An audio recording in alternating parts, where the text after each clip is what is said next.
Hello and welcome to What the Lux with me, Fred Moore. And me, Anand Sharma. Together we lead Matter of Form, a design consultancy specialising in brand, digital experience and content. And this is a podcast that calls time on tired ideas of luxury. Alongside industry luminaries and thought leaders, we explore what truly defines category-leading products and services. Maria Grachvogel is a celebrated British fashion designer. Having been in the industry for more than 30 years, she designs under her own label, has a store in London, and has regularly staged shows at the London Fashion Week. Whilst her clients have included Emma Thompson, Scarlett Johansson, Angelina Jolie and Victoria Beckham, her raison d'etre is a passion for pioneering designs and timeless silhouettes exquisitely cut to celebrate the feminine form. A brand that redefines the codes of modern style and moreover believes in creating a more sustainable luxury fashion landscape. Maria, welcome to the podcast. Thank you. It'd be great to ask the first question, a kind of obvious question. You got into this industry ridiculously young. Can you talk about that, how old you were and what happened? Yeah, of course. I mean, I think as long as I can remember, I wanted to be a designer. And, sort of 7, 8 years old, I was sort of imagining things from these kind of rather gorgeous curtains that were hanging up in the living room. And I think must have been around 12, we started taking fashion and textiles at school. And I was, at this point, I was sketching ideas and coming up with things. But then I started learning how to cut and make things. And that combined with, let's say, a period in your life going through sort of teenagedom where you're really conscious about your body. So I discovered that the way you cut something and the way that you can create a garment can make you taller, slimmer, can actually essentially transform how you feel about yourself. And so for me, that was the kind of driving force behind, I suppose, my work even still today. I was really, really kind of in love with that idea. So it started from there. And then at around could be 15, 16 or so, I had decided I'd put together a collection, decided I was going to exhibit it at London Fashion Week. It's a fairly precocious thing to do at that age. Well, a little bit, but my mum had somehow would get me tickets for the exhibitions of London Fashion Week. And I remember going along pretty much every season religiously. I was like, I need to be here. I need to have my collection here. So I'd sort of took this collection in a suitcase, rather randomly, to Amalgamated Talent, a lady called Caroline Coates at the time. She was running this kind of small kind of collaborative thing for young designers. And I said, right, I'm going to go in there because they help young designers to get started. And of course, I, said I was older than I was. And, she was super, super kind. She looked at the design. She said, look, she started asking me lots of questions as they do. Where are you going to stop? What's your price point? All kinds of business questions. And after the conversation, she's like, look, you've obviously got a lot of talent as a designer, as a creator, because, had lots of finished product, but you really need to learn the business side of things. She gave me, order confirmations, and these are the kind of terms and conditions you might have. She told me a little bit about the fashion industry, and she said, you really need to learn those business skills if you're going to make a success of having your own business. So that was a sort of starting point for me. And I went off and did a very specific fashion in business course. And as part of that, you cover all kinds of areas that were, sort of learned about the industry, etc., but also about things that, as a creative, it's perhaps not my natural talent to learn about managing a cash flow, for example. But that became a really important piece of information. This is the money side of it. This is how, you're going to make a success of this business. And so I guess that then led me into, well, I need some money to do this. So I ended up in the city, which seemed like a good place to earn some money to do that job. We're talking the sort of 90s heyday there, or what years well, it are was we? kind of, at the time, it was sort of late 80s, early 90s. So I was there not for that long, actually, but in that sort of short space of time, I, in a very different environment, let's say, I learned quite a lot of, I think, transferable skills, things that really helped me in my business today. It's quite a male-dominated environment, quite an environment whereas you needed to sort of stand your own ground and have a certain degree of confidence. That's interesting. Fashion was male-dominated. No, the city. Sorry, so of course. by being in that sort of environment, you develop quite a thick skin. a certain degree of confidence in how you present things and, how you are, I suppose, as a woman. So taking kind of some of that knowledge and obviously all of the business skill knowledge and the little bit of money that I'd saved, I'd set about and launch my own business. That's amazing. And I think how unusual. I mean, it's very rare, I think, to speak to someone in your position who's talking, and we'll talk about this more, about the creative side of it and your views on fashion and creativity, but also can talk about a cash flow and how to manage a business. But it's a phenomenally hard business to succeed in. So would you attribute some of your longevity, your success to that formative period? Yeah, I think so. I think especially that piece of advice of sort of learning how to run the business side, because I think as a designer, that kind of creative part would come, say, naturally, but those other skills, they're skills that you can learn. And it's not that I do every aspect of the finance myself. Of course, I have people to do that, but religiously, I still do my own cash flow once a month because it's an important touch point for me to understand this is where we are. This is, where we are against our targets. It's, in some way, it's part of, what I think has helped me succeed over the years. You go through tough times. There's, moments like COVID. There's, we've navigated all kinds of difficult situations in the past. 9/11 was another difficult situation. And by managing your cash, you stay in business through those situations. And what can you talk about the fashion landscape in the 90s when you started and how different it is from today? I sort of imagine in my head it was a sort of crazy industry full of characters, full of fun, full of, annoyances. I don't know. Well, actually, it was really different than it is today. And actually, in some ways, I think the biggest difference is the speed of the industry. So in the 90s, there were only 2 collections a year. And London Fashion Week was, I think, the big change that we've seen with, say, social media and the availability of information. Fashion Week back in the 90s was really a trade show. It was somewhere that you exhibited your collection for a glamorous trade show. Yeah. So even like kind of late 90s, before the internet had sort of kind of gone everywhere, you were very much inviting your press, buyers, and very much your top customers to that fashion show. And there would be very few pictures in the paper. It was not everywhere, which I think made it in some ways so much more exclusive and special when the pieces came into the shops. And I think what's happened is the industry's sped up sort of exponentially, in fact, and, perhaps lost some of that magic. I'd be interested to know, you're very well known for a certain style, a certain cut. When did you first discover that? Or when did you first perhaps bring that to the public consciousness, to the market? Gosh, I don't know. How does any creative ever talk about their work? I think my process, I think, is a little bit different to other designers because I think I really focus on the woman first. So I kind of almost inhabit a character when I create. So there's part of me in there, but also all of the experiences I've had with all of the women I've dressed over the years are within that character. And I'm thinking about how she might want to look, how she might want to feel. Because if you go back to that thought of the way cut and fit is, it can transform you. It can transform how you feel about yourself.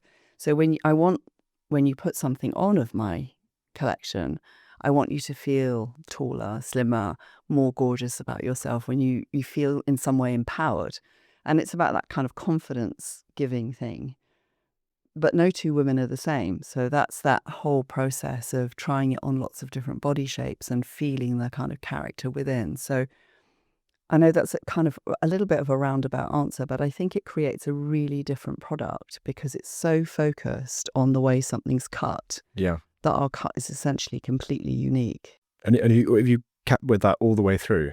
Absolutely. I still use some of the same fit blocks that I developed because I do rather rarely also my own pattern work. So most designers will sketch and have a pattern maker to do the patterns. But for me, it's part of the design process to understand the way that form is on the body. It's really hard to put your finger on exactly what that is, but there's such a deep understanding as a female form through all of those years that I've been doing what I've been doing.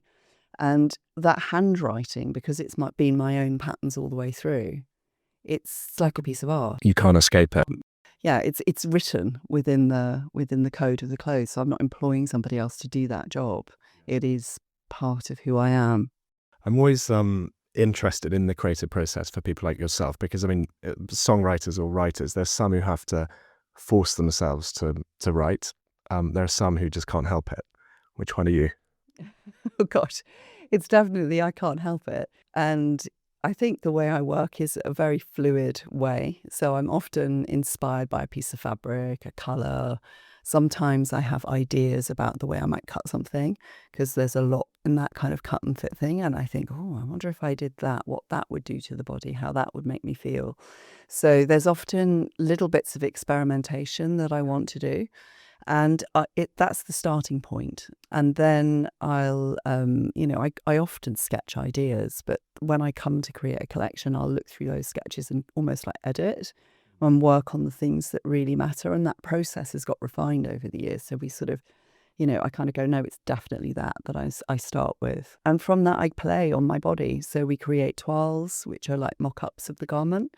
And I work on my body, but also on everybody in my studio. And I'm watching not only how they look in something, but also how it fits, how it feels, how it moves, how they feel in something, how I feel in something. And so the creative process it's very, very different how we work to, I think, how other people work. But something really magical comes out of that. Yeah. Who are your customers and how have they changed over the years? Or have they changed?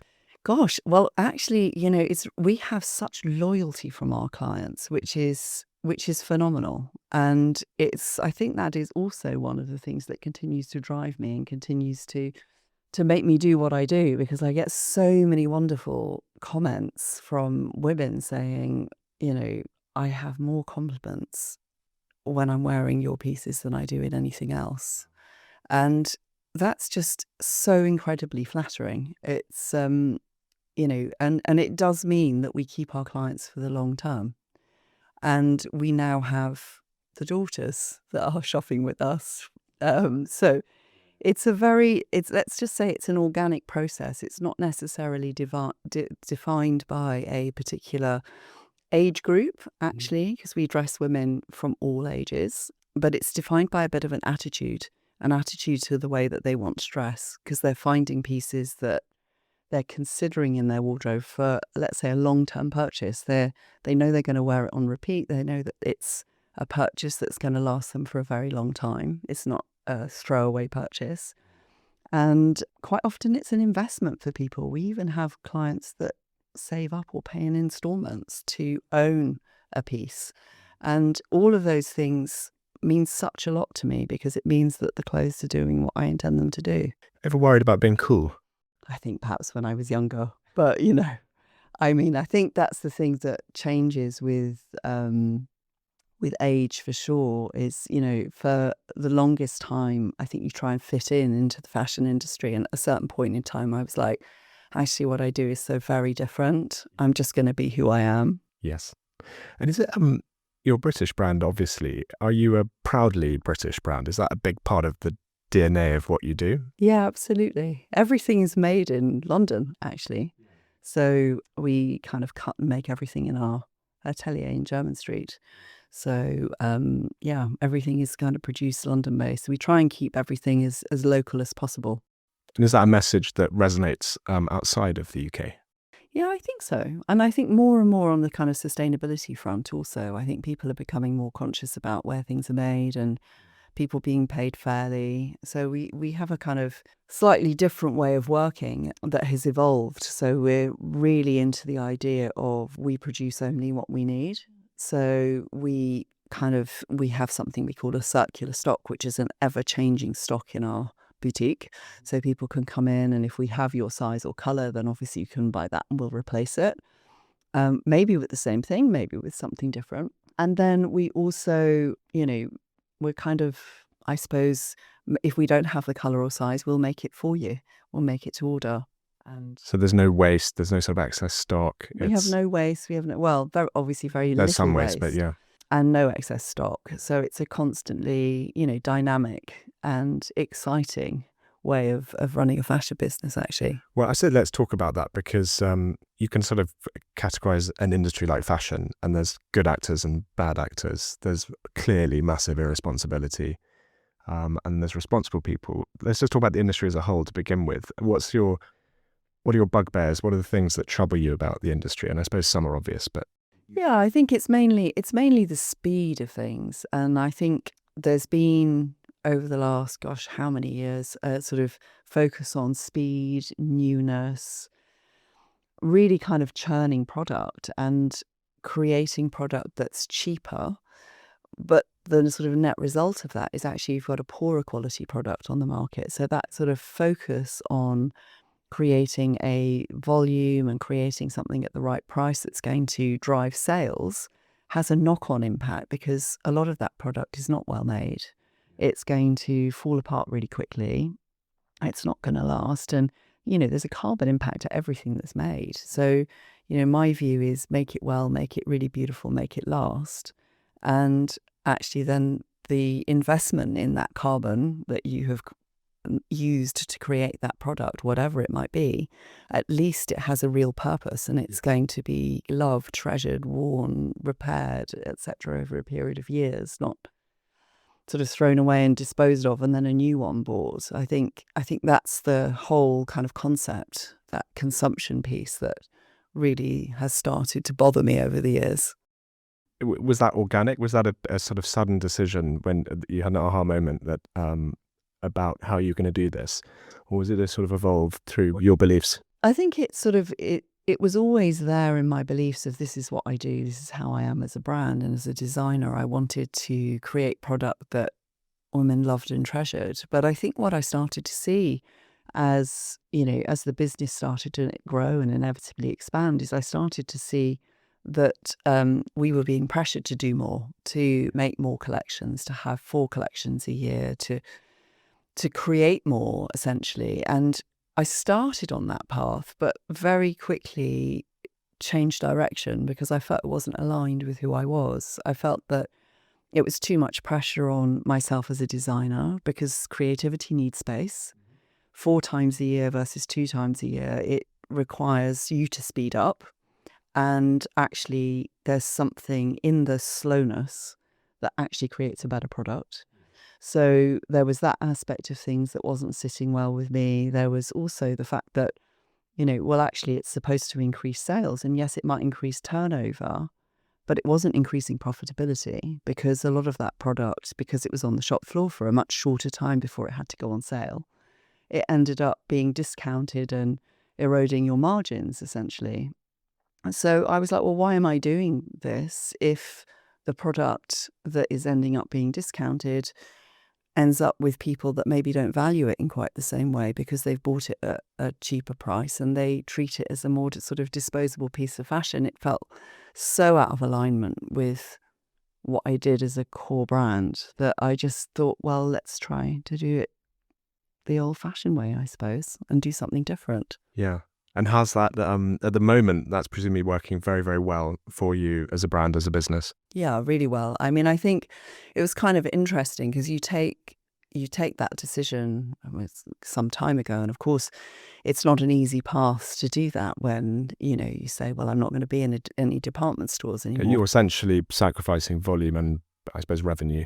Absolutely, it's a hard thing to do. It's a hard thing to do, and particularly also you're sacrificing sort of distribution and image because you're no longer in all the department stores. Was one of the things I had to make a decision on. It's like, well, if I'm going to make this work, I can no longer be in Harrods and Saks and Selfridges. And so, there was a lot of business I had to lose.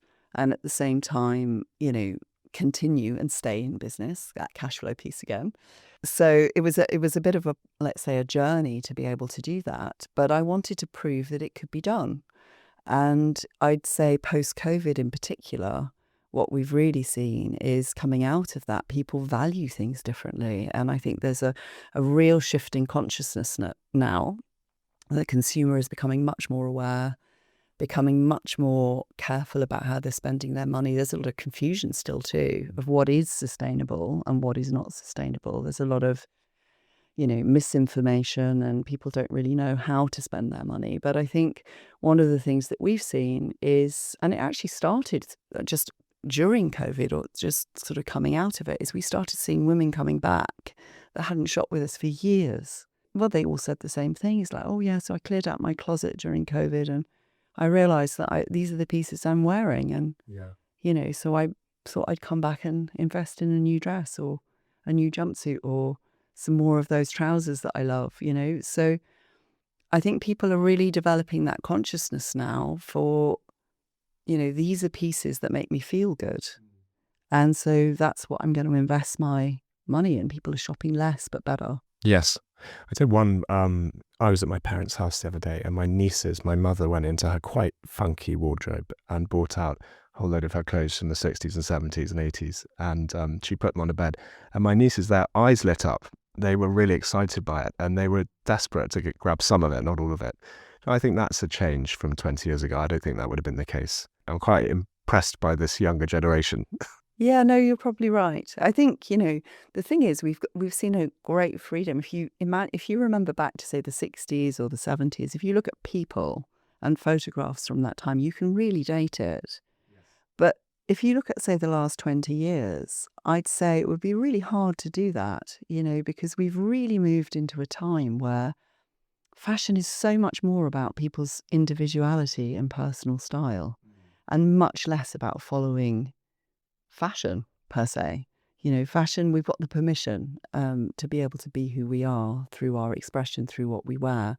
So there's no more perfect time, in a way, for us to sort of take that one stage further and say, well, if that's the case, then let's really invest in our wardrobe as an expression of who we are, So we're obviously a podcast about luxury, and we're interested in the definition of luxury and perceived value. And, you talked a lot about, I suppose, slow luxury, you talked about sustainability and responsibility. But what is your definition of luxury? Gosh, I think, luxury, I think the biggest luxury these days is, in fact, time. And I think that's where time plays a really important part in creating a luxury product, for lots of different reasons, and also into the whole experience of it. So the time in creating the product is going to create you a better product, because more thought has gone into it, more care has gone into it, more consideration into the way that it's made and how long it's going to last, the design of that product over time.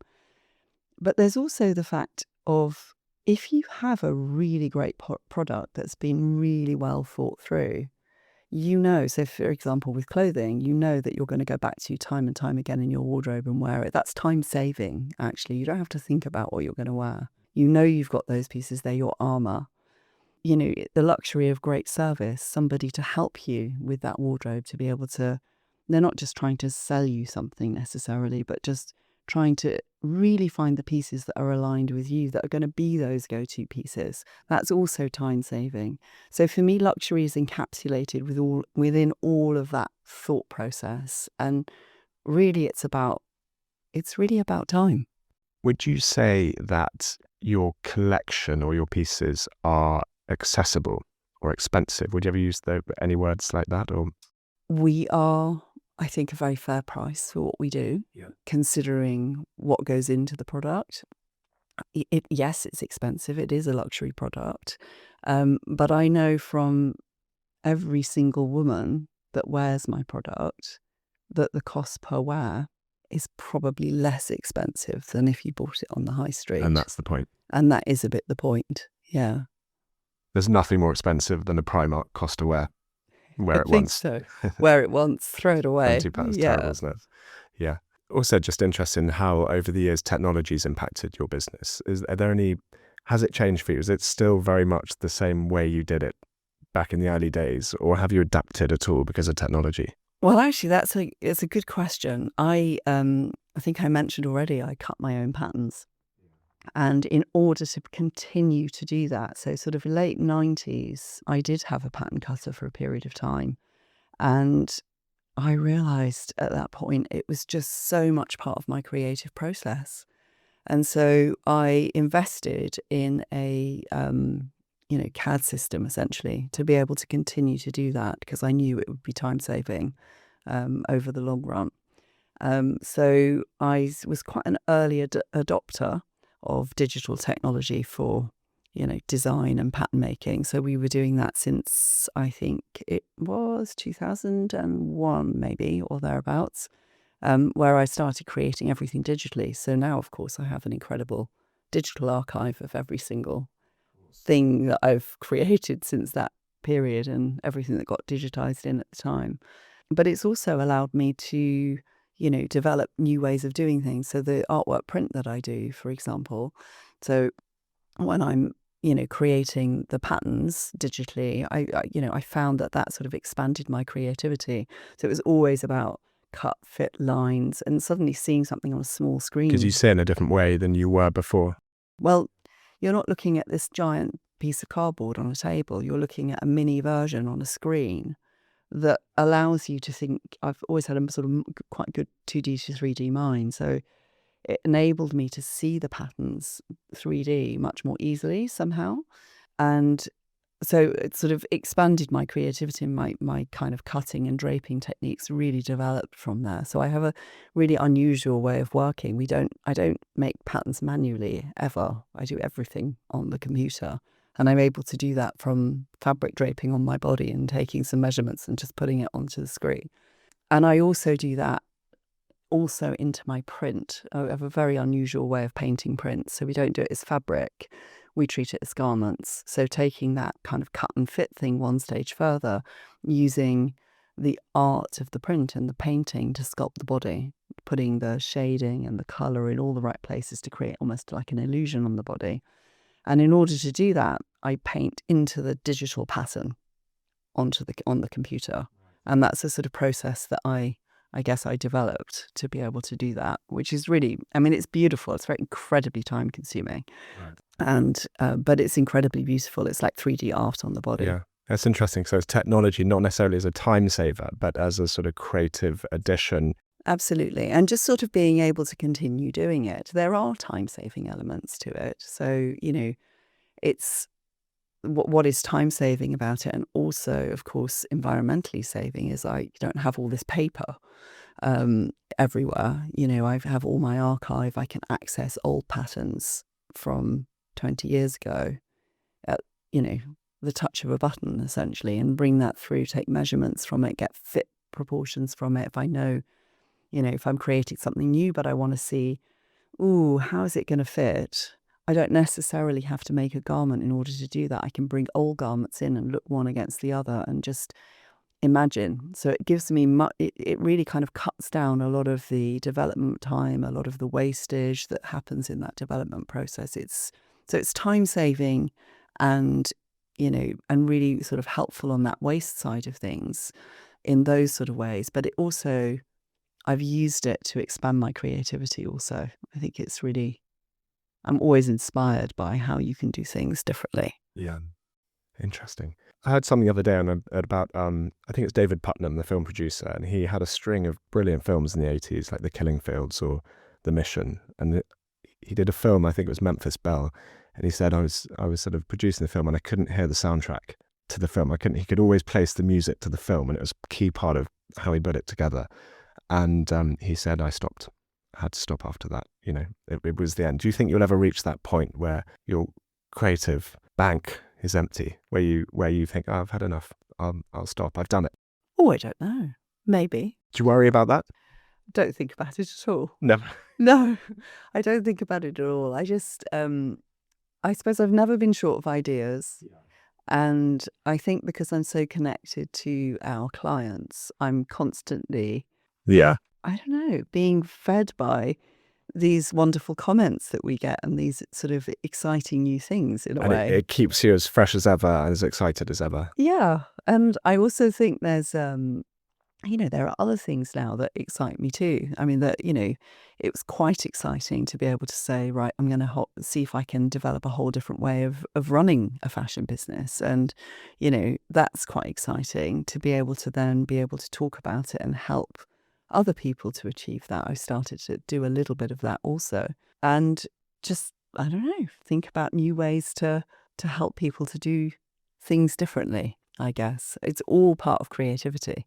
It's all things that inspire me. It's interesting that mentoring or sharing or going outside your own business, it seems to me that is something I can identify that as a trait of people who've done well, who are somewhat, in a good position and satisfied, because they tend to then take a great joy in lending themselves to helping others or developing a young talent or whatever it is. Is that true for you? Yeah, no, I think so. I mean, I certainly feel like I've achieved a lot over the years, and I achieved a lot quite young in a lot of ways. And then I'm achieving different things now that are fulfilling in really different ways. And some of that, I'm sort of asked to talk at various things about how I've transitioned my business and how have I done that and how is it, how can you do that and be profitable?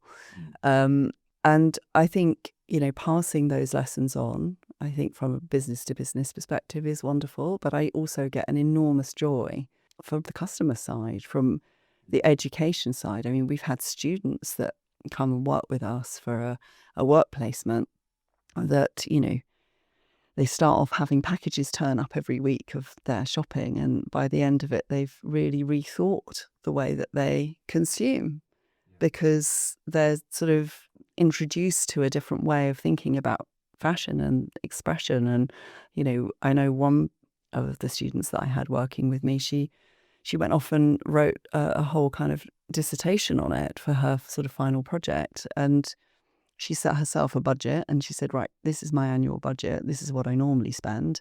And instead of buying all the clothes that I usually did, I'm actually only going to buy 2 pieces with that budget. So it's changing mindsets that I think it's inspiring, it's exciting, it's knowing that you can kind of make a difference in the world in many different ways. And, we do that all the time with our clients, but it's also nice to be able to extend that into other areas too.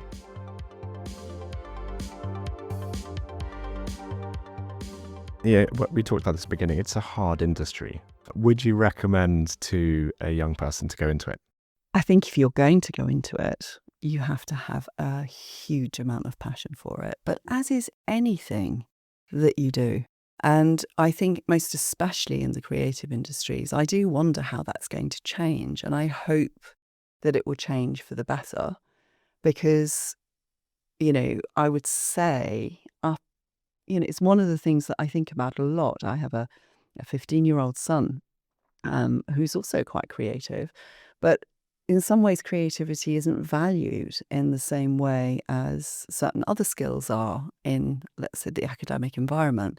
But creativity, I mean, computers are going to be able to do so much of our work for us, but that thought process, that slowing down and thinking, that deep thought and that kind of creative thought, that I don't know that can really come from a computer. So I feel like so you're that not really worried about AI automation replacing true creativity, or do you think creativity changes?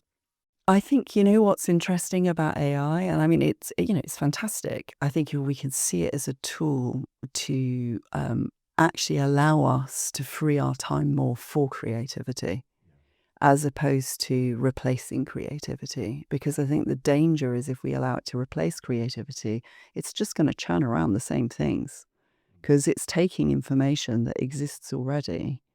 And of course, it's easy, it's convenient, it makes our lives a lot easier.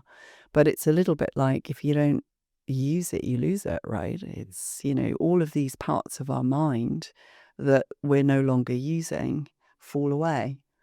And, we've seen our attention spans get smaller and smaller and shorter and shorter. And, I do worry about that aspect of things in, for example, the climate aspect of things is, in order to solve some of these problems, they're perfectly solvable, but we need to think about it really deeply, really carefully, and we need to collaborate, across the world we need to collaborate. We can't think in individual silos. But none of that happens without slowing down, without creativity, without, that space for the deep thought. Yeah, I agree with that. A couple of shorter questions for you.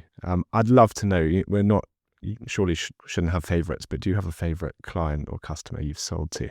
I don't really have a favourite. I have favourite moments, lots of them. And, gosh, a few that spring to mind. So I remember one lady coming in, brought in by a friend, in fact, literally sort of more or less dragged into the shop. She was more or less in tears. She was so upset. She couldn't find anything to make her feel lovely. She'd just had a baby. She was feeling terrible about her body. And I'd said, why don't you try on this jumpsuit? And she was like, are you mad? She looked at me, are you absolutely mad? There's no way I can wear that. I said, just try it on. Just put it on, see how you feel. Take it from there, first place. She put it on and literally visually kind of transformed in an instant as to how she felt about herself. And, so for me, that was like, there's one of those moments that you go like, yeah, this is what I do it for. And, there's loads of moments like that. Another sort of actress, quite a well-known actress, who shall remain nameless, a very similar experience. She had a big kind of press tour, and I think she was doing a UK premiere, US premiere. All the samples she'd been sent didn't fit her because she wasn't sample size, and she felt terrible. And her agent, in fact, she couldn't find anything through the stylist. Her agent brought her in, who I have a nice relationship with, and said, she can't wear samples. I was like, okay, don't worry. Of course, I put her in samples, but our samples are very different because they're cut for a woman's body. And similar experience, she put these clothes on and felt amazing. And it's those moments, every single one of those moments is what I do this for. Yes. And I shouldn't ask, but I'm going to ask, are there any sort of, you don't strike me as someone who gets awestruck by celebrities, but is there anyone who's walked in who you've been sort of dumbfounded by? Like for me, if Judi Dench walked in, I'd probably not be able to speak. Has that ever happened to you? No, I don't think so. I don't think I was ever brought up in that sort of way. They're just another client. Yeah, I think so. I think, for me, all women, they are part of the mix. There's a little bit of every single woman that I've ever dressed within my creative process, because I learned something from every one of them.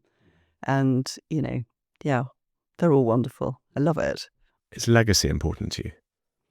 Yeah, I think it is. I think it's become more important to me as I've got older.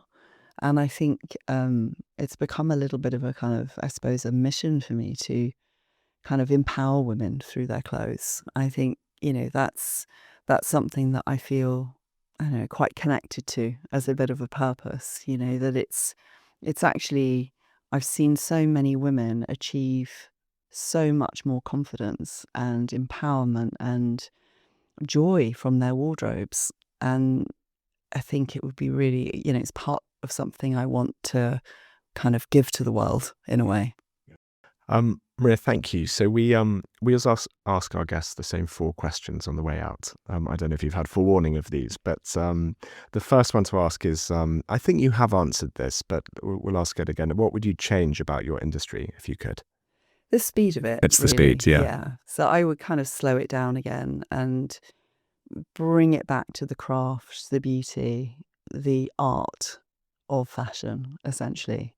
And what most concerns you about the world we're leaving this next generation, your son's generation? Yeah, well, I think, it's a little bit of a speed thing again. I think, obviously there's a concern about climate change and what that's doing to the world and the resources that we're using from the planet. And because we're obviously consuming much more resource than we're giving back. And I think a lot of that comes down to the speed at which we're operating. There's so much focus on speed, convenience, newness, products, therefore, then get built for obsolescence. And I think, that that concerns me for those reasons, because we're not looking after the planet for the future. But it also concerns me because operating at that speed, we never get that space to ever think about how to solve those problems. So it's almost like we need to refocus a little bit and rethink how we operate as a world, less in sort of silos of,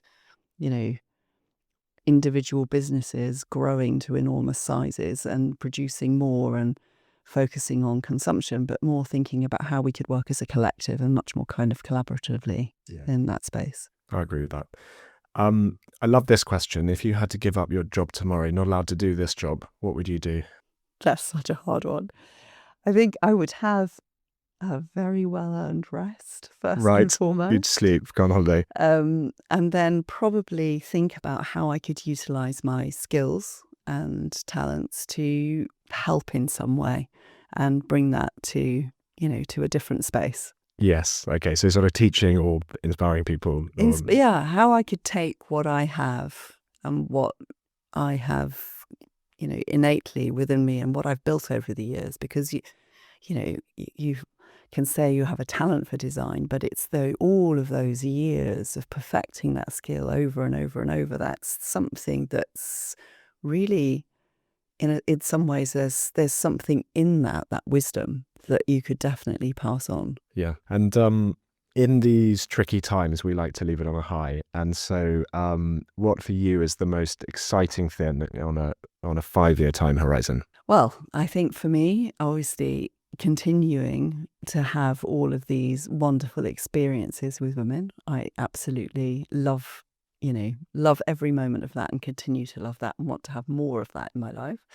And then also being able to take that message to a broader audience. I really love the idea of sort of being able to take that voice and speak out in terms of empowering women through fashion, away from fast fashion and really into speaking to the kind of joy and the beauty of what they wear and discovering how to develop their own sense of style and really find a kind of love and joy in their wardrobe. Yeah. Maria, thank you so much. It's really impressive what you've done with your career and your business. And thank you for joining us today. Thank you. Thanks so much for listening. This has been What the Lux. You can find us on socials at Much Reform. And drop us any questions or comments on Twitter using the hashtag #WhatTheLux. Or if you're a luxury brand looking for strategy and design that goes beyond the banal, get in touch via hello@muchreform.com and chat to one of our consultants.